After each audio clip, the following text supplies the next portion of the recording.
What in the middle do? Alrighty, here we are with a couple familiar faces. Andrew will be here soon, but we have our good friend the Muse, Dr.StrangeDuck, if you don't know her. How are you today, my friend? I'm doing wonderful. How are you today?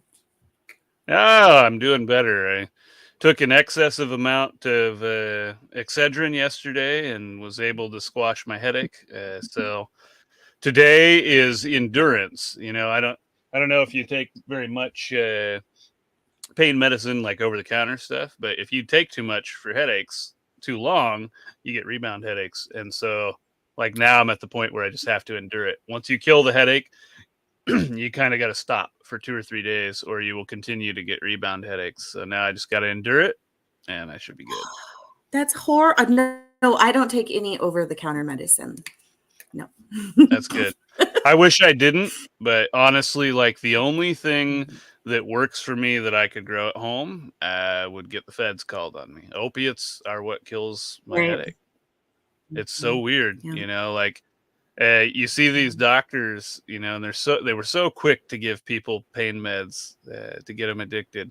But, now you actually need it and it works for you. And they're so afraid. It's like, gosh, this medicine will work for me. I'm not over here like, breaking it up and putting it into other things and smoking it here. I'm stopping migraines. I had a different situation. I feel like every time I go into the doctors, they try to give me pain medicine or they try to give me some sort of it's the opposite. I think it's because they know I don't want it. I think they're like, let's try to get this one on board, because every time I go in and are you in any pain? It's like, here's Percocet, here's Vicodin. And it's like, I don't take any of this stuff. Right. Not well, anymore. and it may be Washington State versus Oregon too. Maybe there's a little bit looser regulations. I'm also on state insurance, so they have policies that they have to adhere to. For one thing, I know that if you ever admit to doing cannabis, even recreationally, and you're on that program, they cannot prescribe you those drugs without first having you go through a program and piss clean. Okay, so it's totally different here. I can grow 15 plants with the license, and I also can go through pain management with the illness that I have. But so many people, even for back pain, you can easily get prescribed pain pills and also grow cannabis at the same time here. Yeah, we can grow it, but it's always just been a crapshoot whether or not your other rights are suspended. Like in Oregon, I know lots of people that just never got the actual licenses and the medical card because they were afraid that they would get their gun rights removed or things like that. And it happened. It did. It did happen where there were people that had their MMJ cards and were unable to obtain concealed weapons permits because you're inhibited. Technically, federally, it's illegal to handle firearms while under the influence of narcotics. And so when you fill out your request for that concealed weapon permit or to buy it, you say, I have never done these things. I don't do these things. And so they said, well, you violated that. You lied. So that's what I've always worried about. This is just insane, and it's like nobody knows what's going on. Like there's like all these like. Well, it's not a constant, like that's not a constant worry for everyone necessarily. Like there was a period of time where that happened and now it doesn't. But it just leaves people paranoid. The same thing happened with when MMJ got legalized to begin with. It wasn't recreational. There were medical dispensaries only, and they popped up everywhere, and nobody touched them for a long time. Well, then a federal task force got dispensed to Oregon to hunt down tweakers right when methamphetamines started dying down. So we have this federal task force that's been sent here to do something, and they had got nothing to do. So what did they do? They went around and busted legal MMJ operations because they were feds and it wasn't federally legal. And so, like in Oregon, people are it's a really bittersweet taste in your mouth. You really have to have alternative plans in place if you want to invest in those things. Mhm. My opinion. Wow. Right. I didn't know that at all. That's crazy. And it's cannabis, especially for me and with mushrooms, they go hand in hand together for in my life. I mean, I believe that they should be together. And so what's going to happen with mushrooms if the cannabis hasn't even figured itself out? Right. Yeah, I think Mhm. that's across the board. That's a good thing to measure Mhm. where mushrooms will go, especially since right now, as we've discussed more than once, there's a huge influx of folks from the canna world that have Mhm. funding and have skill at that what they do with growing cannabis that are heavily investing into it. So, Mhm. the culture is going to swing in that direction. So They're all coming to me right now, especially in Washington and Oregon, as one of the only mushroom extractors. I didn't even know that there aren't very many mushroom extractors out there. We need more. And they're coming to me because they have the big bucks. They know about tissue cultures, they know about agar, they know about that, and they're literally setting labs up without any mycologists in place to even grow their mushrooms yet. yeah, So that's what I'm seeing.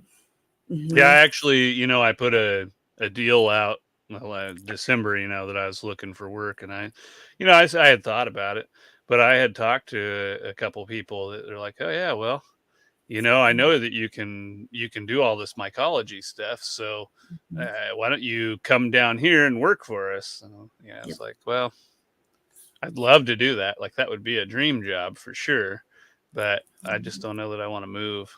Got family to take care of, and it's legal here. So like, I just need Right? to find something here. They're coming from Portland, they're coming to Washington to me to ask for help, especially with edibles and freezer dried edibles, stuff like that. Hmm. Extractions. They're coming to me, and I'm blown away, and I'm staying as far away from that world as possible because it's really corrupted.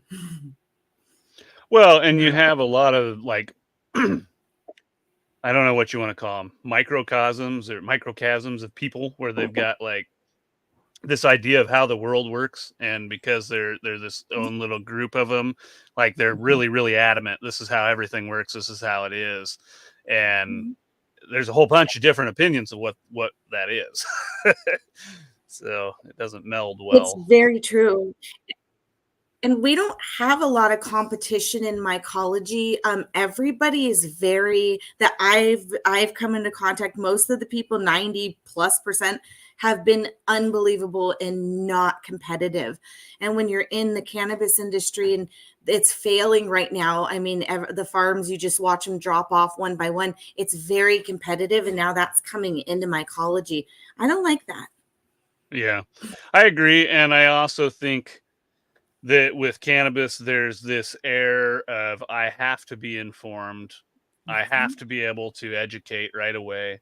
And I mhm, have to be able to consult people on how to do this to show them that I know what I'm doing. And the mhm, reality is, and there's a lot of people that don't like hearing this, and I didn't like hearing it either. If you have been in mycology under a year, I'm sorry, but you've got work to do. mhm. I'm not going to believe that you are able to come out and teach and do all of this stuff accurately because you haven't hit those walls that we all hit. Every one of us hits it. And there's this high when you first start in mycology, like everything's working. Oh, yeah, fuck yeah, I know what I'm doing. And Mhm.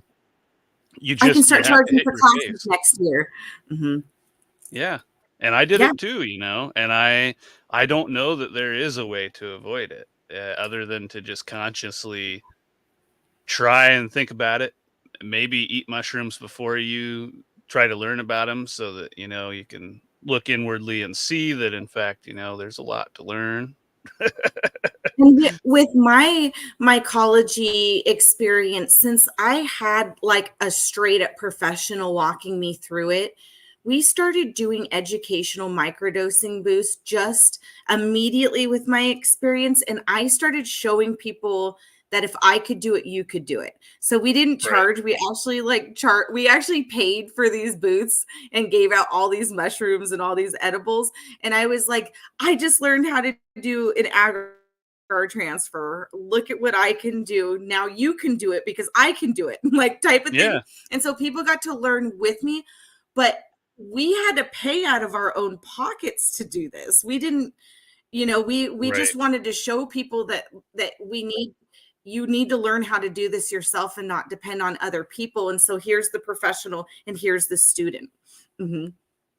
Yeah, that's a great model. I've actually wanted to do that with a lot of my educational processes, because one thing that we forget when we get into the experienced level is how to even consider what the problems are. What are those initial barriers? Like, I came into this when doing the School of Agar recently, and I got a couple folks to provide feedback and say, like, hey, this is what I want to learn about. This is what I want to know. And I changed the program to account for them, because I wasn't able to think about, what's it like coming up against this thing at Agar and figuring out what I do with it. And I think in terms of pouring, because that's what I do. And a lot of them don't even think about that. First, they think about, why do I need this? Which means that they need to know about transfers, identifying contamination, identifying good, healthy mycelium. And, that's just not something you think about when all you do is you pour agar. And so it really gave me a good insight into say, well, shit, I need to learn one, but I need to teach these folks the way that they want to learn and what they want to learn about, Yeah. And you actually walked me through agar. I don't know if you remember that, like, Becca and I were so new, barely doing agar, and we reached out to you because we were like, we need the professional, because we were students still. And we were like, we need professional help. We're going to just live stream how little we know, like, and all of our mistakes. And we went over on that live stream every bad thing and every mistake we made, and you corrected us and we wrote it down on what and it was like things like, don't sneeze. Or turn around at least. Yeah, like stuff like that, like it just this. And we were just like, oh yeah, like there's our and mine specifically was not waiting for my PSI to go up slowly, and I was rushing it. And or removing the weight early. A lot of people all the time. Yeah, because you think, well, it's got to sterilize for half an hour, but now it's a full cycle.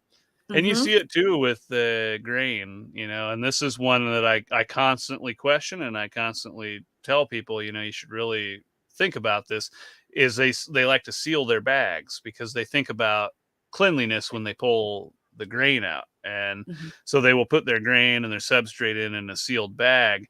And what happens is it's got steam in it, and the steam vaporizes and inflates the bag, stretches the bag out to where it's thin and brittle. And then when you open the top back up, it shrinks back down. Oftentimes bags will burst. But really the design of the bags is kind of like a little cooking vessel, where you're supposed to have the bag of grain and that's hydrated or with water, and then it's just rolled on itself, and the steam will actually push out of that neck.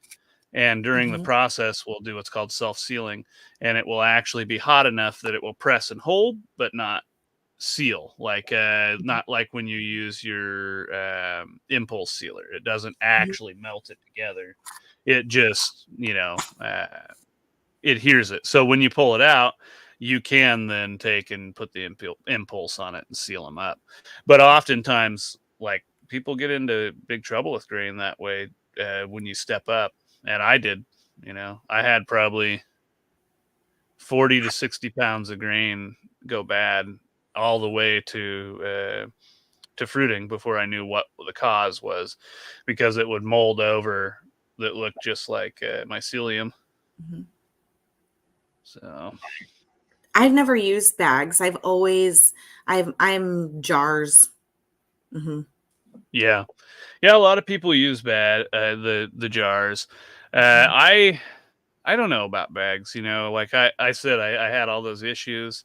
Um, but I think once I got past that and once I stopped doing the great big 5-pound bags and sealing them, Mhm. I had a lot more success.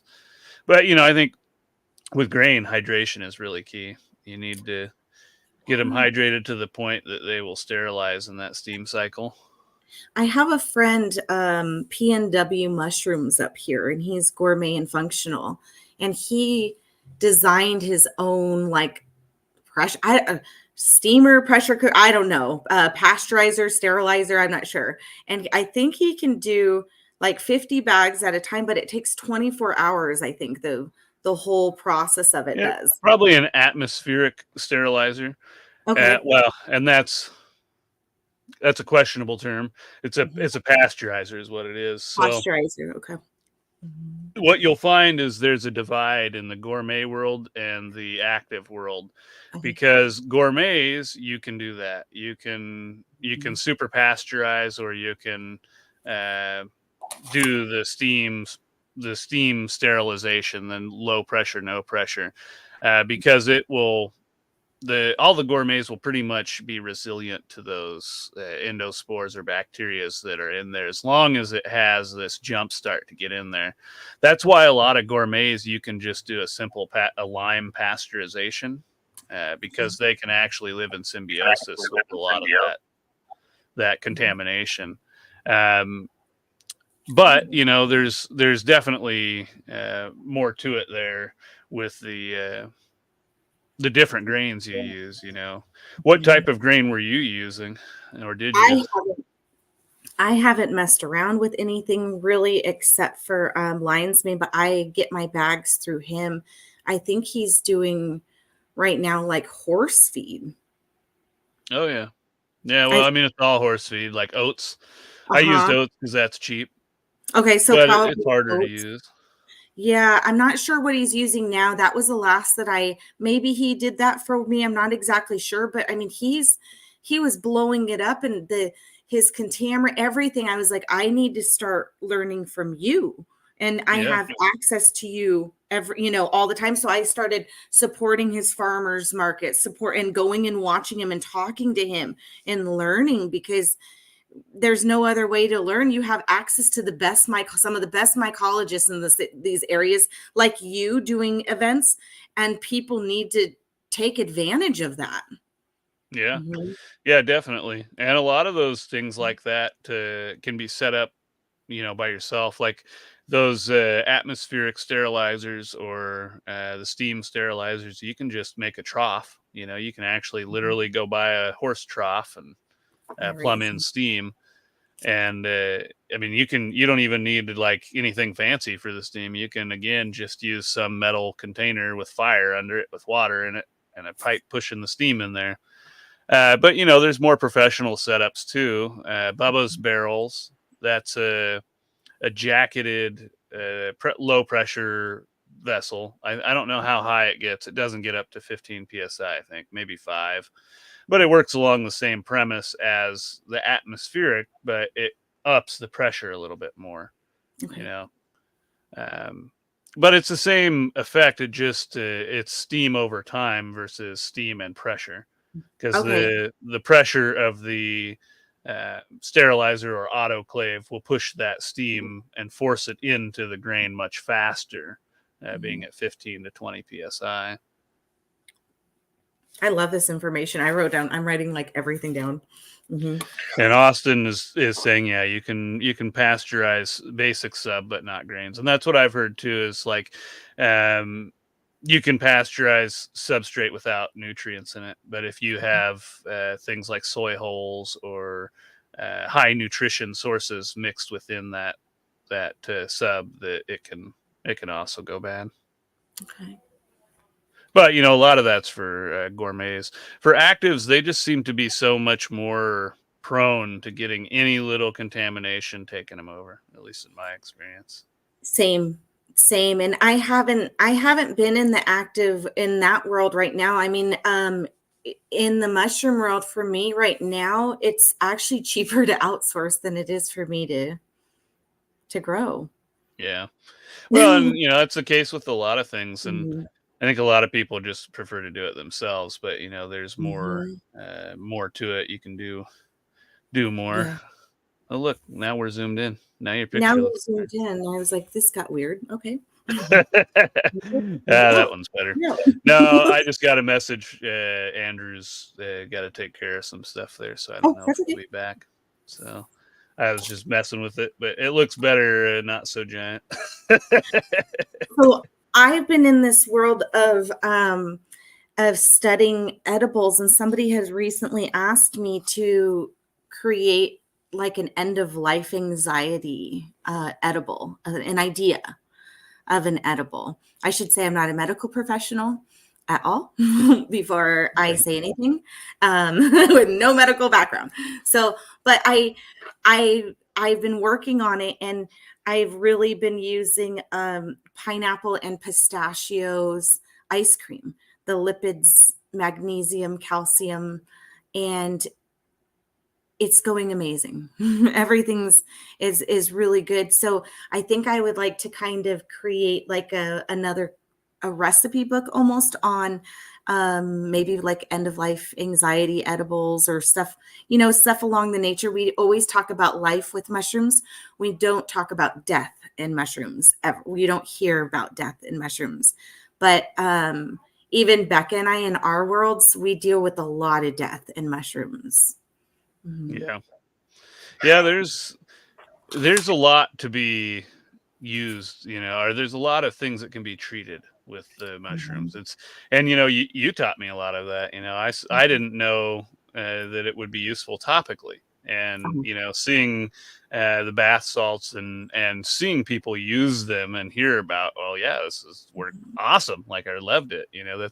That makes you think. There's just so many applications out there.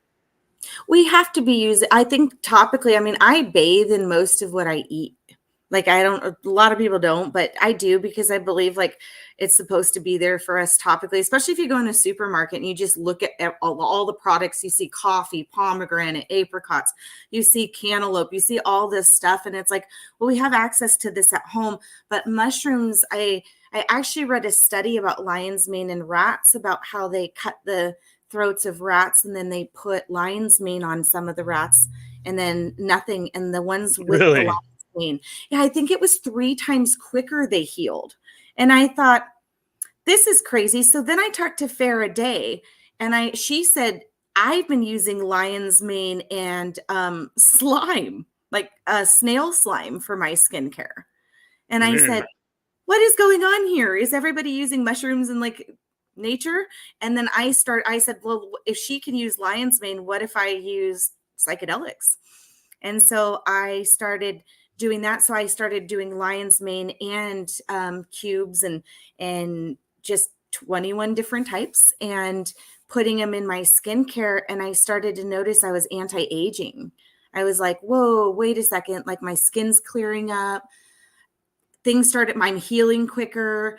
I feel more active.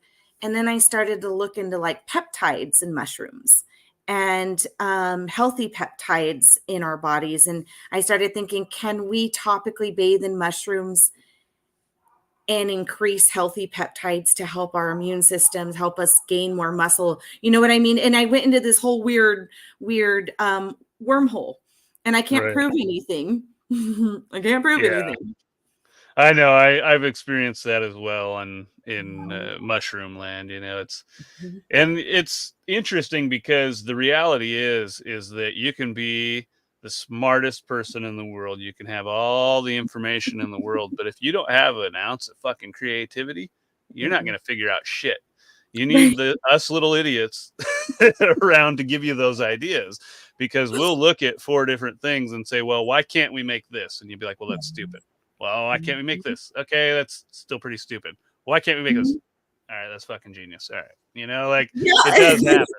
Creativity is a form of intelligence. Yeah, I'm not going to say that everybody's a creative is intelligent. Poop art.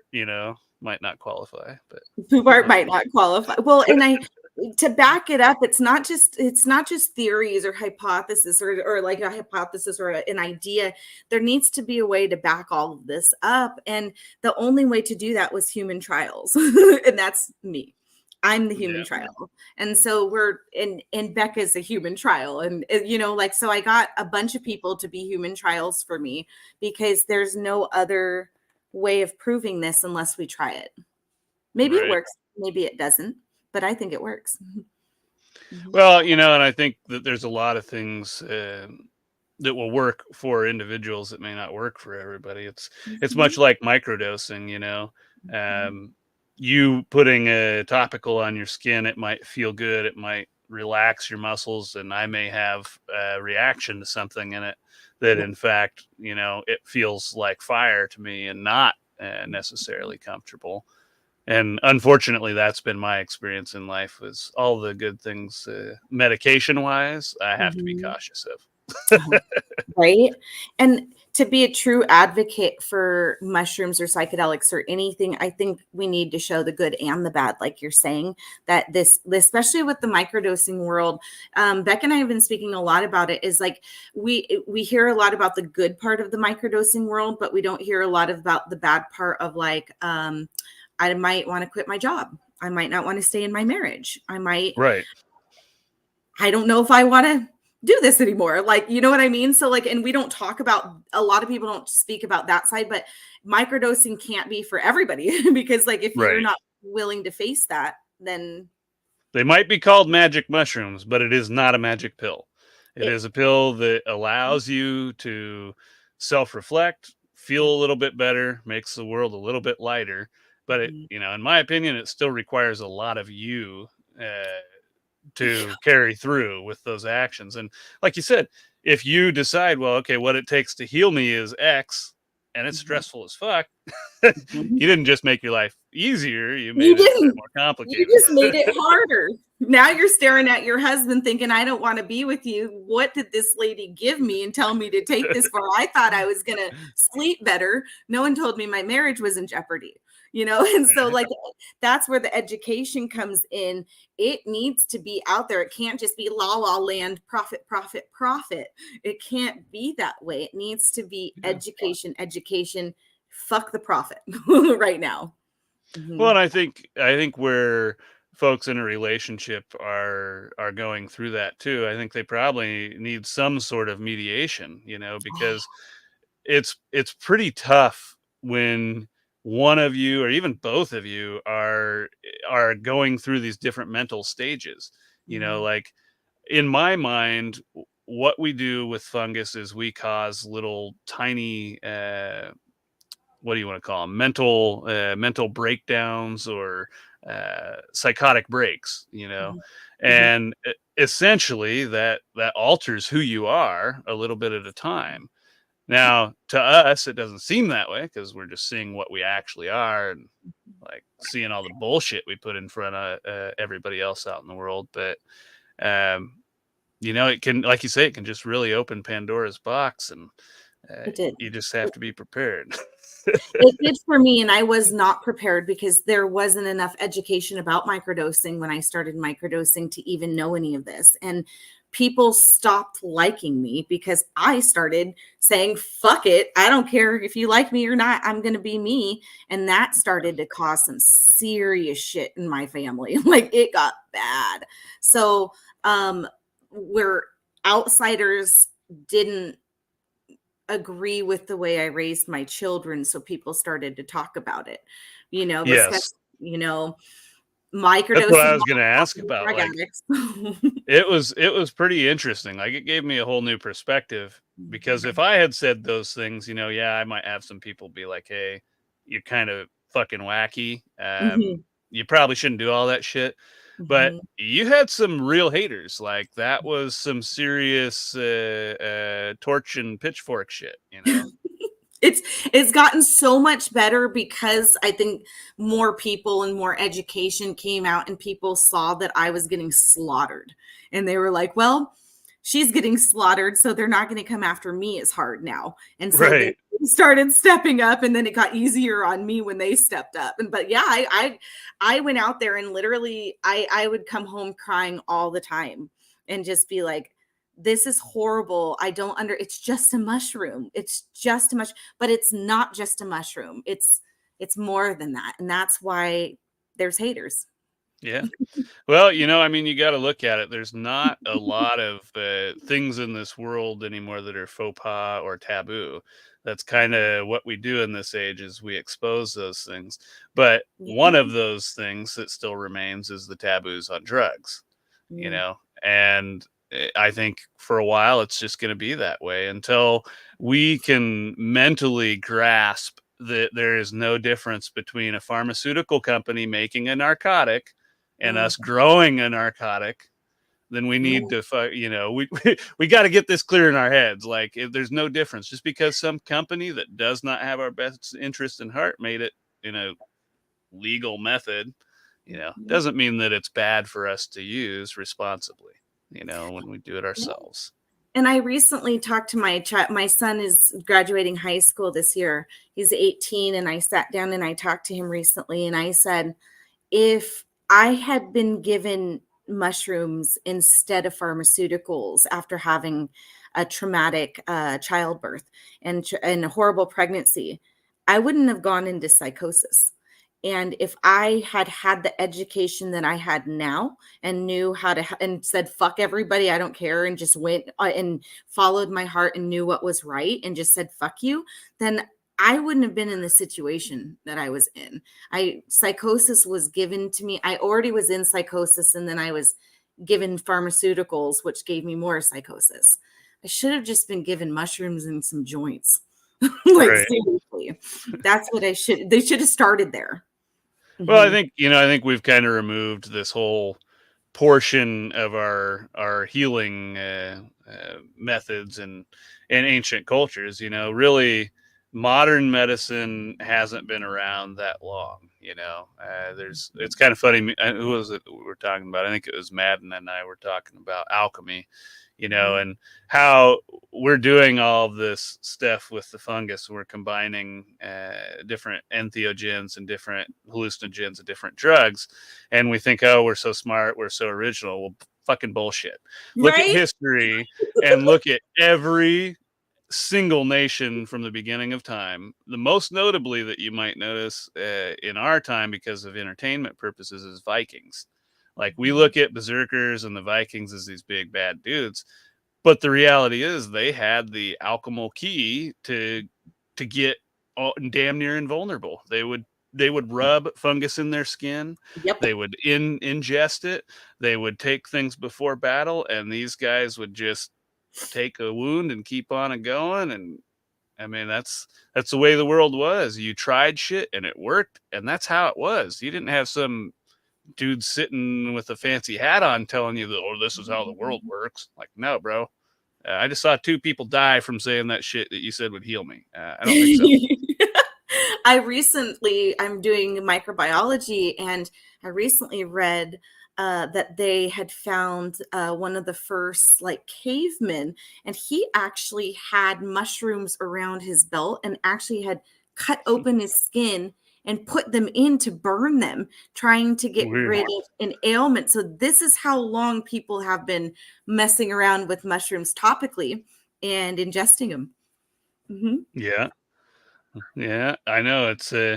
It's pretty interesting, again, talking to Madden, because he's kind of been out of social media recently. He's talking to people in real life, and one of our friends lives in South America, and they have oral history. And so he says, it goes back 100 generations, and so you get this totally different perspective by talking to these folks. And I think especially here in the States, we believe we're informed, but there's just too much damn information to know out there, It's too guarded too here. It's very open. When I go to my doctor, I really follow Eastern medicine. They are open to me microdosing and coming in. to do my treatments, anything. They pat me on the back and love it. They speak openly about it. Fungi, marijuana, everything, every root, everything. When I go to Western medicine, I don't hear a thing about nature or about my diet or exercise, only that I should be exercising more, even though I exercise an hour a day. Like, I can't exercise more. Well, it's like I said, I refuse to tell them that I use cannabis. Anytime that they ask me, I don't lie. I say that it's not applicable because it's none of your goddamn fucking it's none of your business, you know? Like, Right. I'm Mind out, your you business. don't need to know that to treat me. There's no lethal interactions with cannabis with any drug that I've ever heard of, unless you have like a heart problem, you know? Somebody might correct me on that, but I Well, and have you can just very use rarely heard of that. Yeah, I mean, you could use it topically. And I've heard of people doing, having psychosis with cannabis, but I've never met anybody that's ever had psychosis from cannabis. Anyone that said it, they've had it, I've given them KNF cannabis and told them to try organic, and the psychosis isn't there. And that leads me to, what are they growing in? And the pesticides, are they like, what are they using to grow this shit Yeah. in? Mm-hmm. So I can tell you from my own personal experience that Mm-hmm. I do get psychosis You too. from Okay. cannabis. And essentially what happens to me is it's a buildup. And I don't know, like you, I would say that it's more relative to what they use in the either in the fertilization process, or in my case, I kind of just think it's the cannabinoids, because It's like I will get concentrate and it'll happen way faster. If I It's smoke dabs for more than 2 months, I start Mhm. getting manic, like really bad. Like, We've talked uh, about this, that's right. yeah, and I mean it's so ridiculously obvious to me that it's amazing that I haven't quit, because I'll get to where I am manic like that. I'm like, all right, I know logically I've got to quit taking dabs, Mhm. and I'll do it. And then 2 or 3 days later, I'm like, well, man, I got this headache. I'm going to take a fat dab. And instantly, whatever I was thinking about all of a sudden Mhm. becomes insanely unbearable to consider, that I just start freaking out about it. And so, Mhm. like, and it has happened many, many times. And so, to me, that tells me I got to quit. I haven't done it. Every I time I can't try. smoke dabs either, it's too much, it gives me paranoia. I get paranoid. Yeah. It's too much for me. Yeah. It gives me the anxiety pretty Mhm. hard most times. But I think a lot of it too is breaking the cycle. And for me, I just do it 24/7. I'll Mhm. wake up in the middle of the night and I'll be like, oh man, I feel like shit. I'll take a rip and I'll go back to bed. But Mhm. I just don't think it allows your brain to reset. Mhm. You're constantly feeding all of these chemicals and never allowing your brain to create its own chemicals. And that's where we talk about like tolerance breaks a lot when we talk about like entheogens and like psychedelics, but it's really hard to do tolerance breaks with marijuana for me. That would be Well, yeah. no. Were you like when you were younger, and did you start smoking younger, and like were you one of Mhm. those competitive kids that were like taking big fat dabs and stuff, or not dabs? No, no, I actually started at like 11 with my neighbor, and then I was already in the weed industry by 15. Yeah. I guess Mhm. what I was getting at is like my thoughts of it are always like I go back to that time and I'm trying to like outdo everybody, because that's Oh, no. No, no, what no, I we're could all never doing. be like that. No way. Mm-mm. Yeah. See, that's my problem. It's like we did that, like boys competing, of course. I think Mhm. you would take That's right. have you ever seen a gravity bong? Like they use a bag inside of a 2 liter, and you grab, so basically you tape a bread bag around it. Have you ever seen those things? Yes, yeah, like the Wonder, but the clear one. I saw it with the clear, like, plastic bread bag. Yes. Also Yeah, with the so we giant would build them and get them so that you'd get the smoke so thick it was yellow. Mhm. And, and so you would see who could take the thickest, biggest, No. nastiest rip. And I think that mentality just kind of stuck with a lot of us, where Mhm. like I can't just go smoke a little bit. I've got to every 5 minutes, I got to be thinking, I walk past it like, I'm like the consistent smoker. I'm just the one with the joint in my hand all the time. Well, now that I think about it, it might just be because I've been a single dude most of my adult life. So I can just do whatever the fuck I want.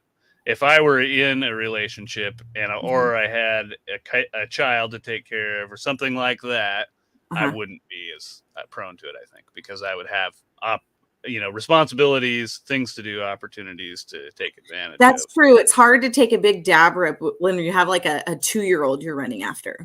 Yes. Yeah, then you might get into the not so responsible category. Right. Like that would be difficult. And I've always smoked weed my whole and grown. Mostly grown. Like I really, really am adamant on mothers because I really enjoyed smoking weed and hanging out with my kids. And I still enjoy smoking weed and taking mushrooms and going to the beach with my kids. I really enjoy this stuff. I believe that in some situations, it actually makes me a better mother. Yeah. More child. I think having a release of any sort does. Mm-hmm. We're all so wound up these days. It's amazing that we don't have more people just dropping from heart attacks. Well, and that's what yesterday my kids were acting up and they were just being complete assholes and they're 14 and 18. And I said, I can ground you or I'm going to take you to go do exercise and get grounded with me at the ocean or at the beach. And so I took them, my kid drove me around and I took them out to lunch and I made them walk for an hour and just think about their actions and think about what was important in life. And that's what we did yesterday. And I thought, and I took the mushrooms, but they didn't obviously, but I smoked a joint and I walked in front of them and I thought, this is what good parenting is. And I don't give a fuck what you say. Right. Well, and that's the thing too, is, I think we've kind of lost that with this educating our kids in a public system.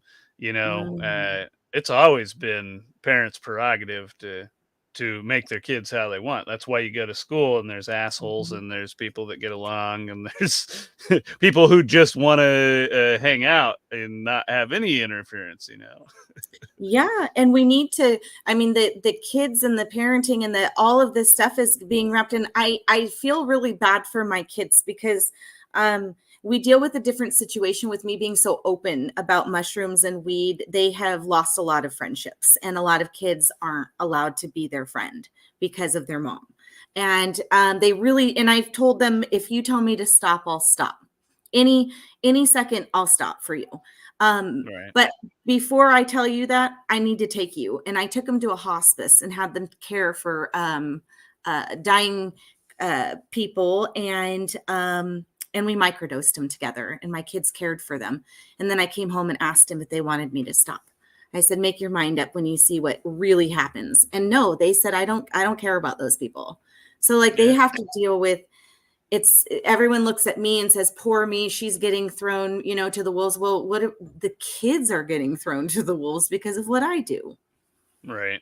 Mm-hmm. Well, that's what you don't consider necessarily when we look at healing ourselves, is there's just this web of consequences for every action we do. And like I said, the lives we lead these days are very complicated and stressful. And so you can't just expect to decrypt it, in one sitting with something simple. It takes a long time. And, I think you're a good example of how much it can accomplish, myself too. But I think your story's more out there in the open, and definitely good to see. And you've got good results with everything you've done. So just got to hope we keep healing. Don't be scared. Come out. Come play with us. I'll definitely be scared. I will not be like, oh, there's a cookie, I'll eat that. No, I'll be like, hey, what's in that cookie?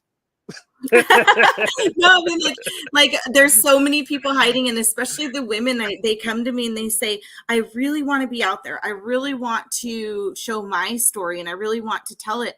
And I say, I understand there are consequences, and you don't have to show your face in order to do this. That's the great thing about social media. You can hide behind a keyboard.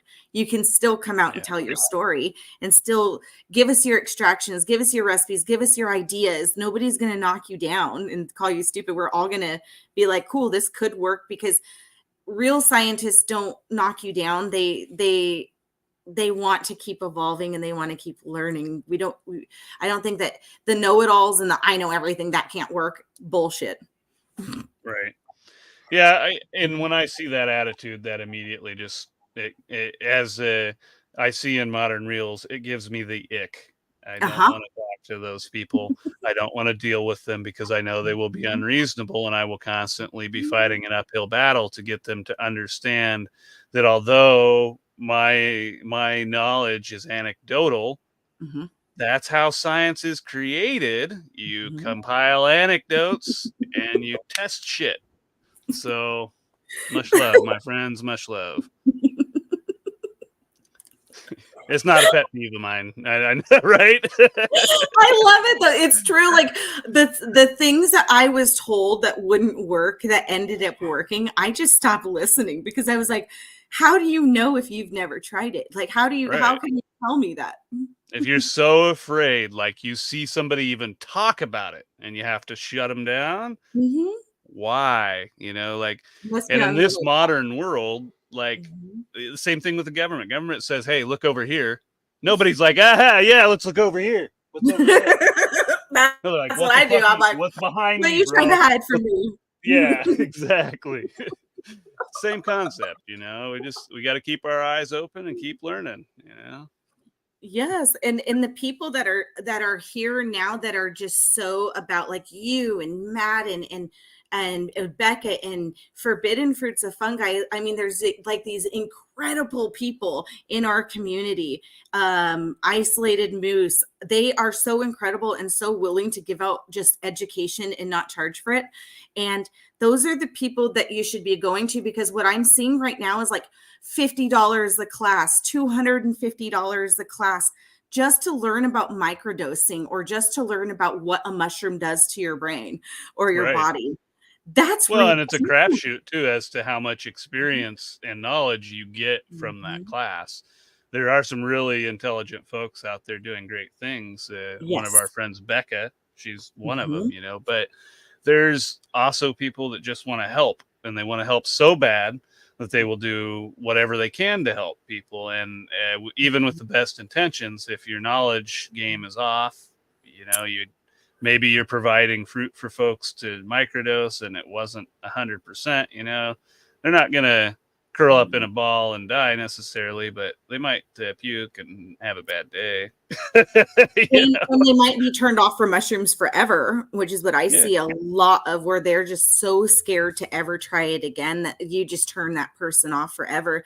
And we could have given them the information, like what I was telling you about pineapple juice. I really believe that's what's taking my nausea away.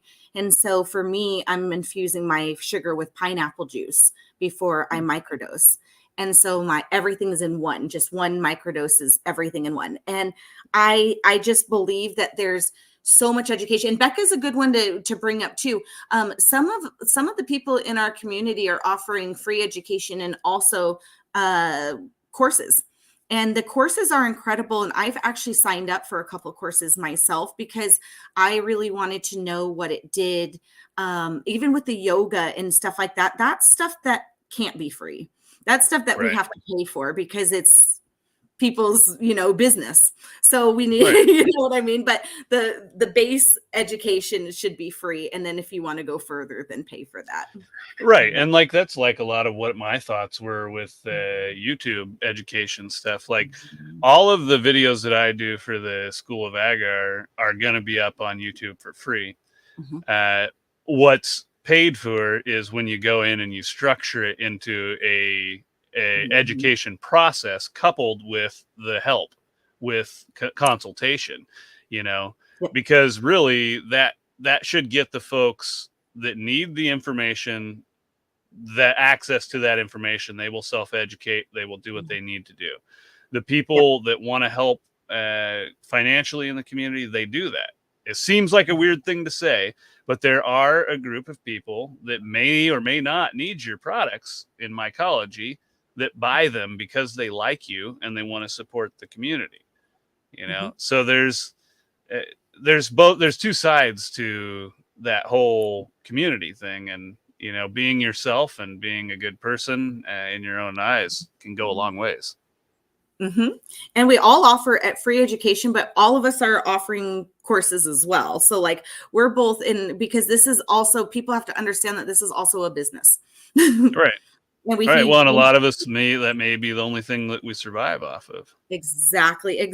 So there has to be, and I get taught, in both ways. Well, you're selling a book, you're doing this. Well, yeah, but I'm also providing all this free education too. So I'm doing my part, but I can't just give education and everything for free. I don't have the money to do that. I'm not rich. Right. Well, it's like I say, we have to do what we can, and it's part of our healing process. So, when other people try and influence with their criticism, you just have to remember that that's what it is that they don't know what's happening in your life. They don't know what you're doing to heal those other people or yourself.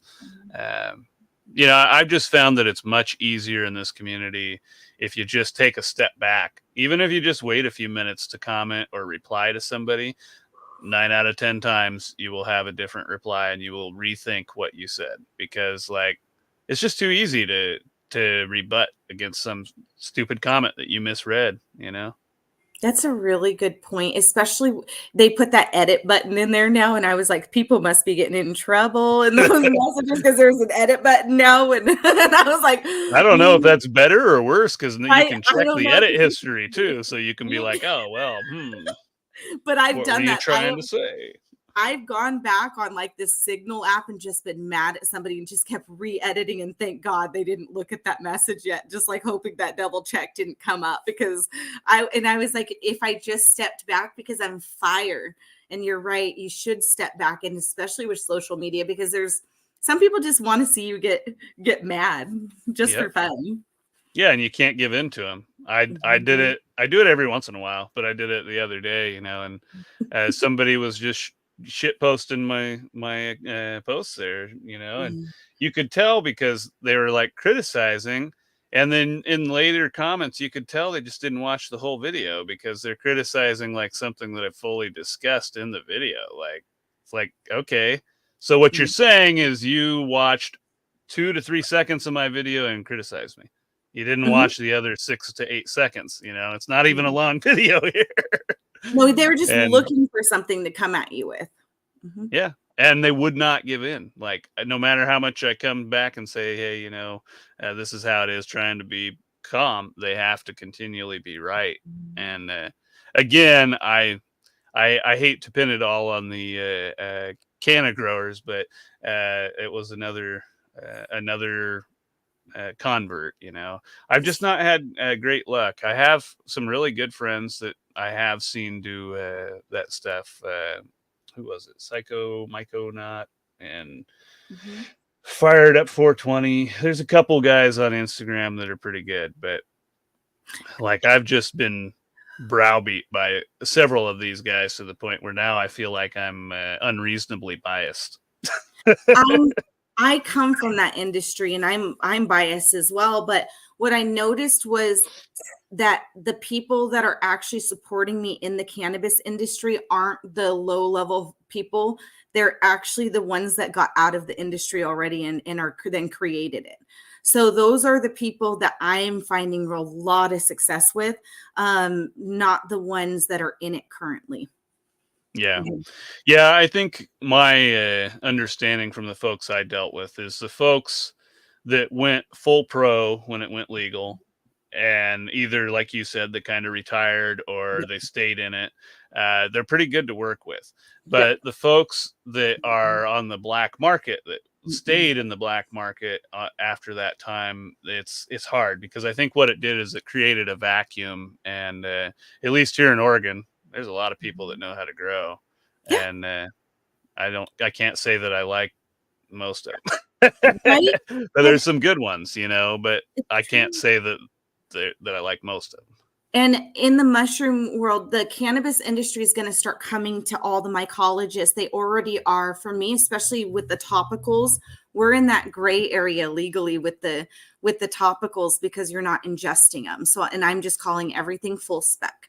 I'm not telling what necessarily in them unless you ask, type of thing. Right. But they're coming because they know that they can get in the gray area, and I made sort of a business deal.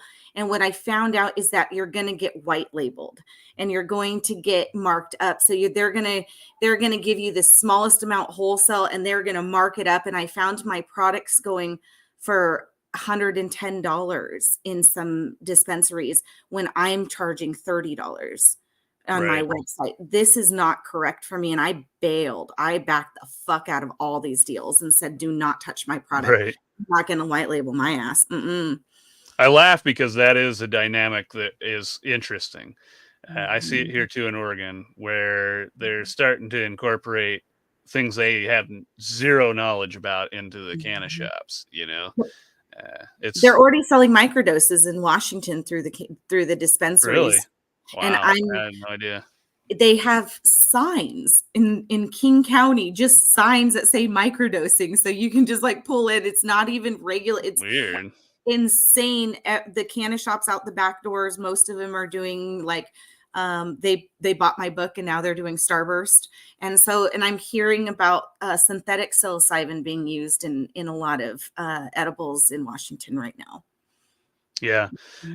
Well, and that's the thing too, is like what's a synthetic DMT, I think is what I had heard that they're using in a lot of stuff. Dangerous. So it's unfortunate because once you get into that realm of concentrate being common to be used, then you run into that issue. But you also run into the potential of people actually overdosing, because if you can make a concentrate strong enough, it can happen. And I don't mean to get like personal, but people are now using mushrooms and trying to do extractions and trying to put them in you. Like intravenously in other areas. I'm hearing so many weird things about mushrooms, and I'm like, don't do that. That's fungus. Don't do that. Don't put, you eat it or you breathe in it. Let's just stop at that for right now, since we don't know what else it does. That was like when we were kids and we'd take the dust from the end of the mushroom bag and put it on top of the pot, thinking we could smoke it. I've heard of people do this. Shit. And it hurts. Yes. I watch people roll blunts with mushrooms and I'm like, what are you doing? Don't roll blunts with mushrooms. I mean, I'll tell you, that's bad, but it's nowhere near as bad as using aftershock for bong water. Do not ever fucking try that. I've only you don't want to inhale alcohol and cinnamon at the same time with smoke. It does not translate well. Like a bomb in your lungs. Oh yeah, it burns. It's like you thought smoke on its own burned, but no, like is it weird? You couldn't get rid of it. Yeah. You're sitting here like, you know, but whose idea was this? Like, who said we should do this? Who do you think? It's like, who? Yeah. I wonder if we could get drunk and high at the same time. I mean, it was almost as good as the time that I suggested we take shots of Everclear, and I was totally joking. But it just so happened that right when I said it, this girl came up, and she was a pretty rowdy, rough and tumble girl, and she fucking took a shot of that shit. And so we're teenage boys sitting around like, holy cow, now we've got to take a shot. Yeah, because this girl did, and she's tougher than us. Was that girl named Amy by chance? Have we met in the past earlier? Because I don't remember. Yes, that type of girl. That was no, I don't remember who that was. There's two people it could have been, but the one I don't remember her name. Wild Everclear. I used to take the Everclear and just put it. I was doing fucking edibles early and doing the whole the Spodies and different like drinks and marijuana brownies. I was doing this at a really early age, just playing around with that shit. Yeah, I never, like, edibles never did it for me. They just put me to sleep. So I was always trying to kill my lungs and my throat in order to I never liked continue. them. I didn't eat them. Even when I worked with the marijuana farms and made edibles, I have never been an edible fan. As with marijuana, I only do sugar. I only do like CBD sugar or like 9-strain sugar. But other than that, I don't really mess around with edibles other than mushrooms. I definitely like it as a topical. Like, Oh, I didn't realize how potent it is. Like, we're pretty greedy. We take our THC and we smoke it because it's good. But if you take that very same oil, that mhm, BHO, you can make a topical that's so strong that you will actually think that it's gonna hurt you. Like, not hurt you, but be bad for you. I made mhm, one time with 17 grams of pure concentrate in a little, uh 4-ounce lotion mix, and I put that on my back because I had a separated spine, mhm. and I actually got scared. Like, my whole back went numb, and I could feel, like, this heat and numbness radiating towards my heart, like, and I was like, "Oh, that's not good." Like, that is one thing that can be affected by cannabis is heart rate, you know? So, the whole time I'm like, "Oh, shit," you know, and but I'll tell you what, it worked wonders. I've never had anything that I put topically on my skin that wasn't, whatever that crap is you get from the doctor, the, I can make lidocaine. you that. I do something like that because I agree, and I also think that cannabis could be used as a sunscreen. It's a canopy crop, and I truly believe if we put it, because I stopped using sunscreen ever since I started using cannabis and coconut oil, because I already know coconut oil has an SPF of 7. So I Interesting. believe, I mean, think about it. If cannabis is a canopy crop and can cool their environment, what, 10, 15 degrees, the ground, why wouldn't it do that for our skin? Right. Yeah, it's hard to say. I just don't know enough Mm, about that kinda Me stuff. neither. But it just works Uh, for me. I mean, it just works. as Hmm. long as I got a hat on and I get my big nose covered, Hmm. I'm Hmm. good. I It's don't just care. being out on the water. Yeah, I'm out on the water, so I have to be really, really careful about how much time I spend too. But I'm Spanish, so I'll get dark really fast. But that initials part, I'm really pale, so I just use cannabis like you wouldn't believe. I haven't had a burn in years. Yeah. Yeah, it's funny because since I lost my hair, I look a lot like a powder or a ginger, really, really pasty. But I'm part native, so like I will get really tan really Mhm. easily. I just spend so much damn time inside that you don't see it. I guess I need to get these little studio lights and use UVs, so I'm sitting here getting a tan. I put vitamin D lights in, and I also tan, especially being in the Seattle area. We lose sun like you wouldn't. Well, you know. Yeah. Um, I literally lay under my grow lights sometimes because I feel like I don't know what's gonna happen. I'm I need sun so bad. Mhm. I know that's one vitamin that I am deficient on. Every time Mhm. I ever get tested, it's vitamin D, and Yep. I don't know why I don't take it. I just kind of feel like maybe if I know that I need more sunshine, that I will just go out and be outside more. But But that's hard too in my environment, it doesn't work that way. I'm outside every chance I get when it's not raining, but the fact that it's raining 300 plus days a year with no yeah, sun is is a I little mean, you can see the gray behind me, like Yeah, exactly. That's why I'm saying I don't think it's our fault. I think it's right. our environment. Well, Mhm. my sister literally moved out of the state for that reason. She moved to Las Vegas Depression. because she would get so depressed here. Yep. And I see it every year. You hit that Mhm. December time, and you got like what 8 hours of light. If If you're you're lucky. lucky. Yeah, if you're lucky, the kids are coming home from school and it's getting dark and it's like they get home at 3. Like, what is going on? But so I started replacing bulbs with vitamin D and I was like, this is we have to fix this because I don't want to move. Yeah, Mhm. I wonder if there's a way to test that. Like what else is it emitting? Like. Is it really just making you healthier, or is it really some conspiracy that's going to give you super cancer?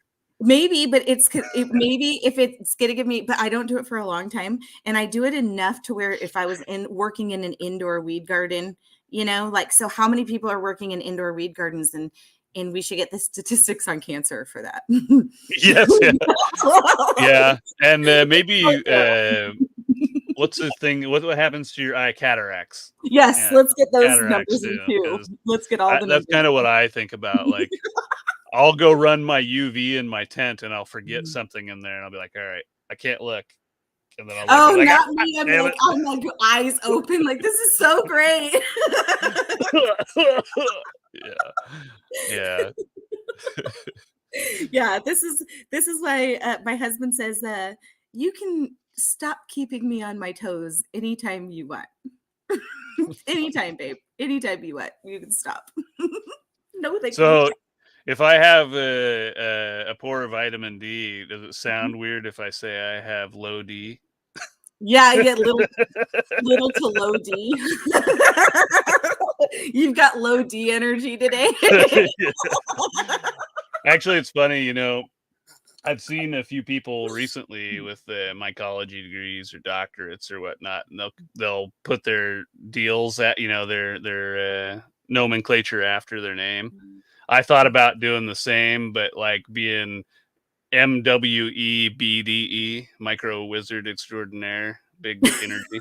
Just see if like see if they're like, oh man, he's got this crazy doctorate. Like, nope, Dot, dot, just dot, being dot. a dick. Yeah.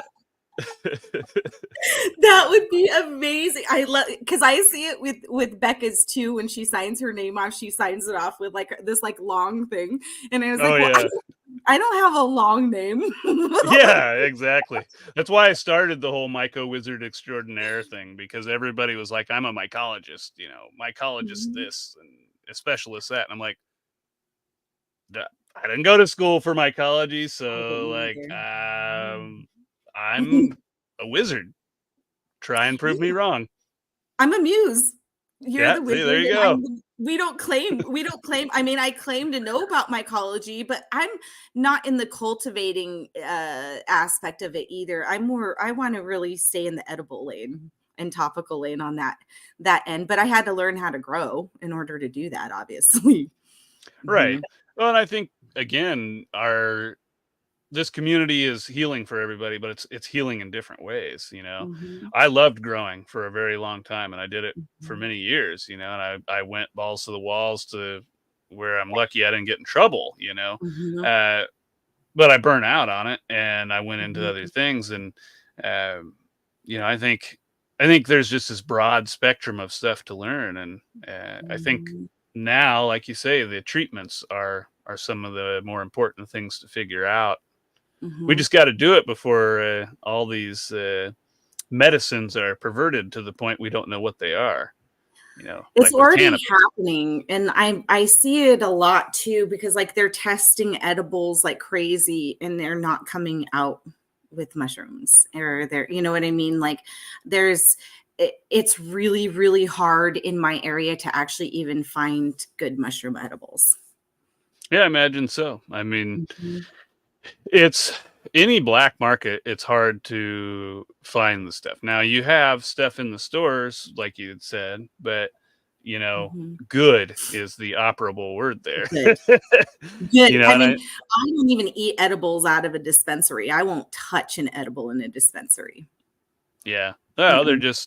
they're mass produced, and they have to go through Mhm. rigorous testing, and that Mhm. testing increases the cost significantly, which means they again use less good products. They're going to use the cheapest stuff they can get, as little of it as they can, and try and maximize profit.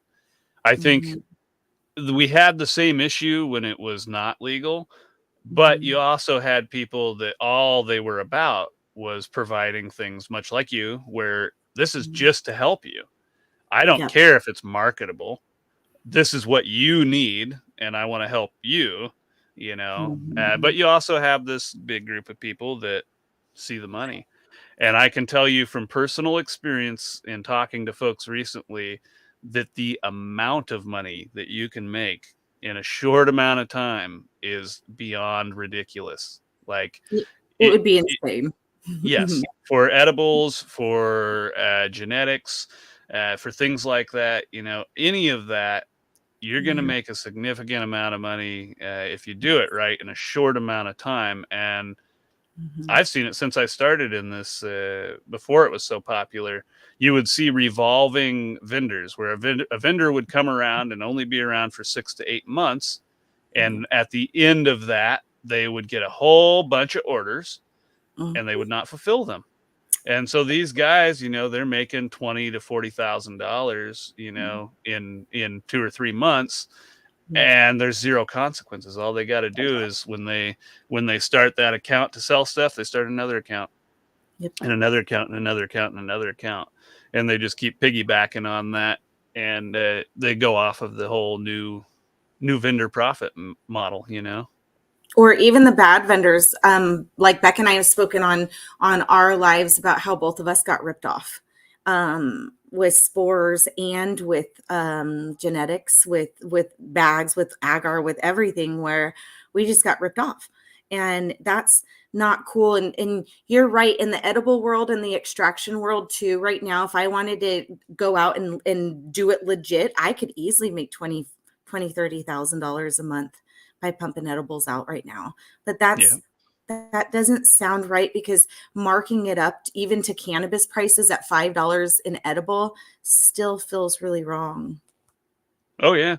But like you said, there's people out at these events, at the festivals, Mm-hmm. they'll sell you one dose, which is the equivalent of an eighth, for $100 Yep. because it's Yeah, a that makes limited supply. sense. Yep. You know. That makes sense. And even the tincture bottles that we're doing with the Everclear and I'm doing a lot of that. And those, I'm seeing some of those bottles that if they sit for a long time, I'm seeing some of those bottles go for like $1,200 a bottle Wow. Yeah, for tincture. it's Mm-hmm. amazing. And then you have people that need the medicine that can't get it. One of my good friends, his wife has some really bad spinal problems right now, and it's cannabis is legal where he's at, but it's like we're talking about, it's the dispensary level stuff, and even the strongest dispensary level stuff is regulated and it's Mm-hmm. commercialized to the point where again they're using the minimum amounts, and it's Mm-hmm. just not cutting it. And I sat here and I walked him through how to spend $150, $200 and make his own, Yep. and Good. uh, it's sad that we have to do that Mm-hmm. because you have a bunch of people that believe that they're not treatable because they think they're getting the strongest thing available to them and it's not working. And so you have people, in despair. And certainly you don't want to have a 5,000 milligram Mm-hmm. edible out there for anybody normal to consume, Right. or Right. topicals of that line. They need to be for people that really need them, Yeah. but they need to know there's more out there too. And even an isolate, I'm finding I'm not a big fan of isolates, but I'm allergic to full spec topically. And I'm just seeing so many good things with isolates, even ingesting them orally, vaginally, anally, or topically. They're just insane what they're doing for nausea and pain, especially with IBS with men.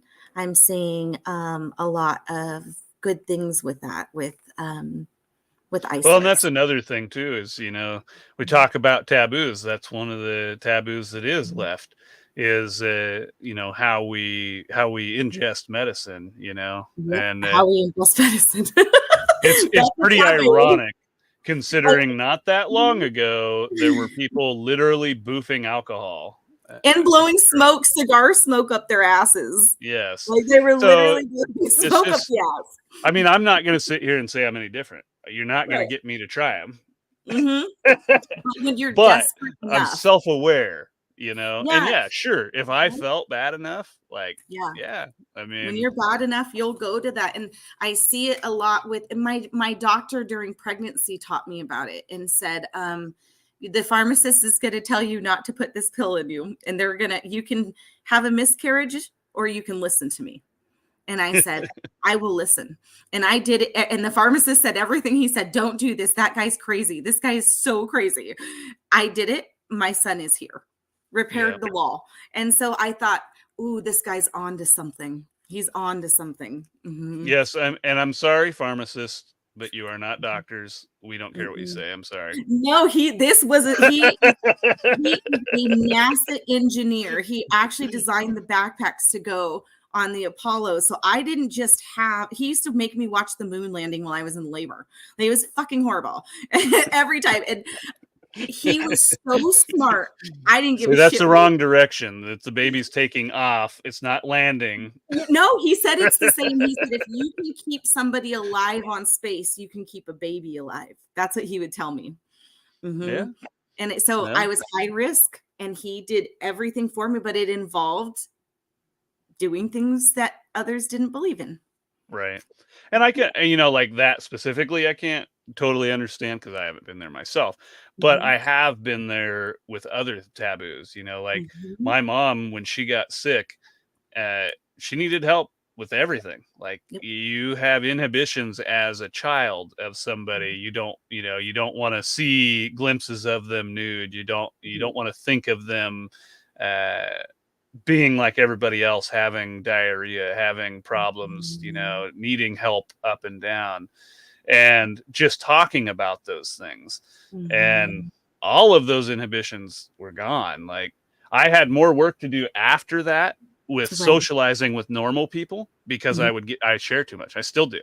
I'll meet somebody and I'm quick to be like, oh, here's my problems, not like in a bad way, like I'm bitching about them, but like I'm just open, Yeah.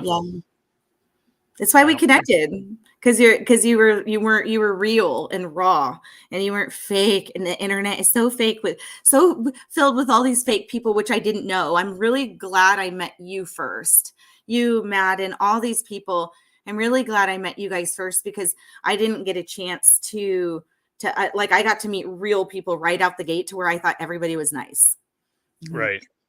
Well, and I do think part of that is the Instagram difference. Like, I really, really do not like Facebook land. No.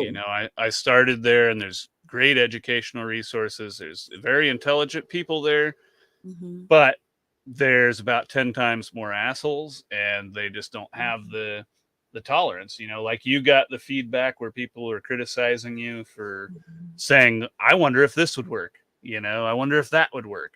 It's way worse there, because there's literally groups that's all they do is they will grab your post, repost it, and shit post, talk about it. They'll go off in their own little corner and talk shit about you. I dealt with that with the women. There's only 17 women that I know in the mycology, that I choose to know in the mycology community right now.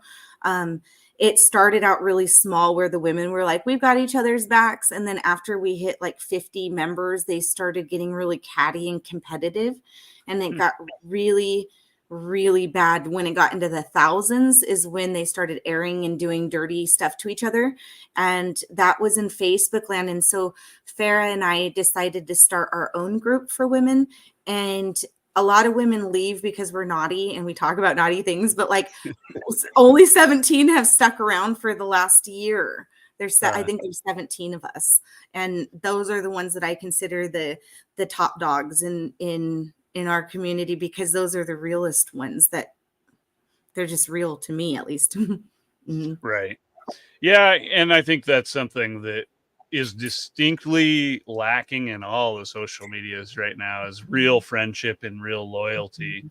Exactly. Case in point was our good buddy Madden recently. He had some legal trouble. There's a news article that came out that included a bunch of charges he wasn't actually charged with.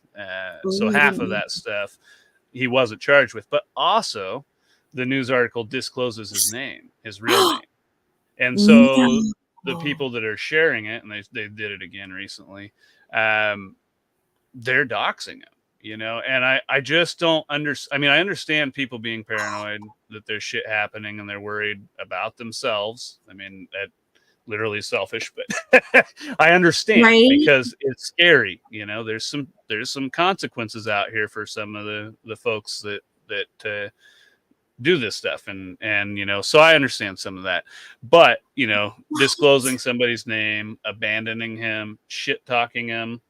The big thing that I saw immediately was one of the charges included a term that is a trigger word that immediately people saw that and assumed, well, okay, this guy's got to be a piece of shit, you know. And I literally, people that were his friends that I thought would have jumped up to defend him are the ones that are out there doxing him and spreading this information. And it's really, really sad. And even this wasn't part of that, but it brought to light something else. There was a gentleman that passed away recently in Discord, and there were folks that fought over his server. And there was someone that actually took all of his information, all of his work that he did with everybody else, and has claimed it as their own, and kicked everyone out of his servers. I didn't even know that happened to Madden. What? Yeah. Is this it's terrible, man. Is this what? I didn't like, if you need to step away from somebody and you need to do that, that's one thing, but to dox somebody and to harass them and to kick them when they're down is disgusting. Right. I mean, well, the person could have just as easily listed the charges instead of linking a YouTube video that discloses the person's actual name, the city they live in, the jail that they were jailed in. I mean, it's what you sow, you reap. What you sow, you will reap. Yeah. And you know, I get, like I said, having problems with people. But if you expect in the community to have anonymity, you have to maintain that. You can't just be like, oh, well, I'm scared, I'm going to out this person. Yeah. Especially if it's somebody you know. Don't just be like, oh, they must be a scumbag. I can't talk to him. I see this headline, must be a scumbag. Like, no, why don't you talk to him, man? Just talk to him. Ask him what happened. A lot of people were scumbags, and I have either stepped away or I've done exactly what you said and talked to them, because the rumor mill can get nasty. And so somebody like Madden or somebody like you, if you ask them a question, they're not going to lie, and they're going to tell you what they know and give you the facts. Yeah, if I know it, I'll tell you. If I don't know it, I'm not going to allow my ego to be like, well, here's some bullshit answer. No, I'll be like, hey, maybe this person can help you. Sorry. Exactly. And also in our community, if you have a problem with somebody, you shouldn't be doxing them and shouldn't be doing that unless they're like, you can prove something, then you should just mind your own fucking business. Well, and like the other side of that too is I see people scamming people, like businesses that fail to follow through with orders. Those people don't get doxed. So like, if you were going to fuck with anybody, you'd think you would fuck with those folks because they're literally the opposite of what the community is. But even those folks get the protection of anonymity. So it's just, to me, it was very, very disappointing. When I try to report like people being inappropriate to me and show what their message is or show what they've done, privately called, any of that, I literally get reported and get my account suspended for doxing people. So how is that allowed? Right.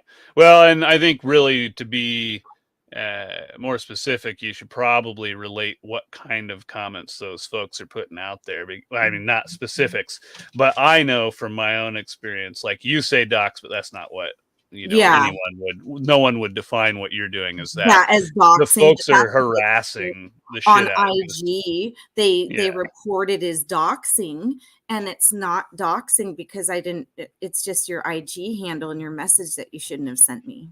Yeah. And if you folks are sending sexually harassing messages to anyone, let alone the few female mycologists we have that we don't want running away, then you deserve to get that shit.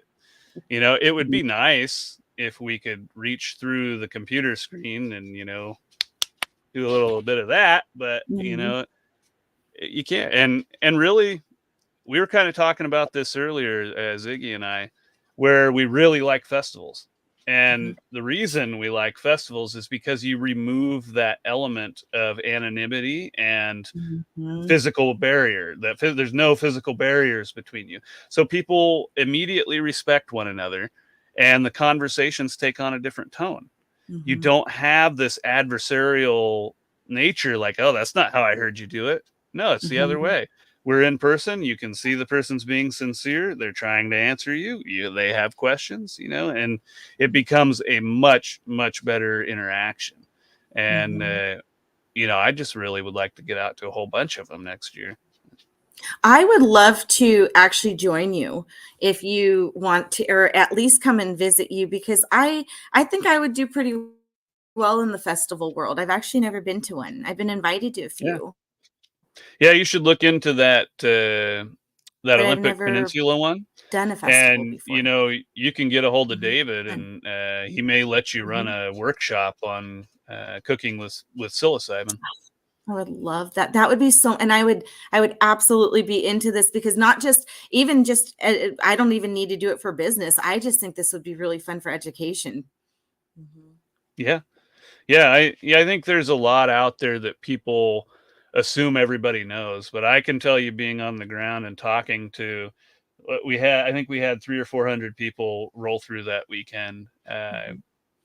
There's just a lot people don't know about mycology in depth. They have Mhm. a limited knowledge of, it grows on dirt, or it grows, on trees, things like that, and that it's good for them. But Mhm. beyond that, like the use of agar, what mycelium is, what Mhm. the full life cycle of a mushroom is, and the fact that the mushroom really is not the organism.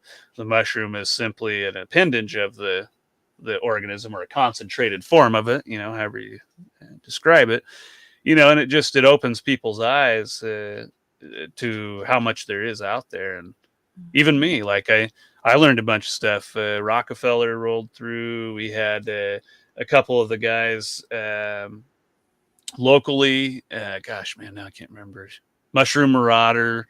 Um, who else was there? There's 2 or 3 people that I've seen on Facebook and Instagram that have been around a long time, and I really respect that were there. And I was able to meet them and see that they're just normal people, just Everyday out doing people. the same thing we're doing. Mhm. Yep. That's how I felt when Forbidden Fruits of Fungi, she puts together every 3 months something between, like, kind of in Vancouver, Portland area. And I see these people online, and there's like this whole like alter ego with a lot of the people, and but then in real life, everybody was just so raw and real and amazing. And you could feel their energy.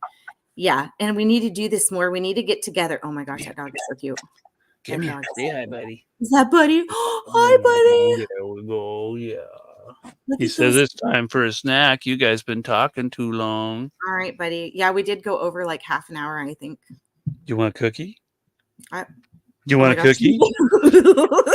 Look at You want a me. cookie? Tell me. Tell me. And with that, ladies and gentlemen, we will sign out, and I will be giving Buddy a cookie. Much love.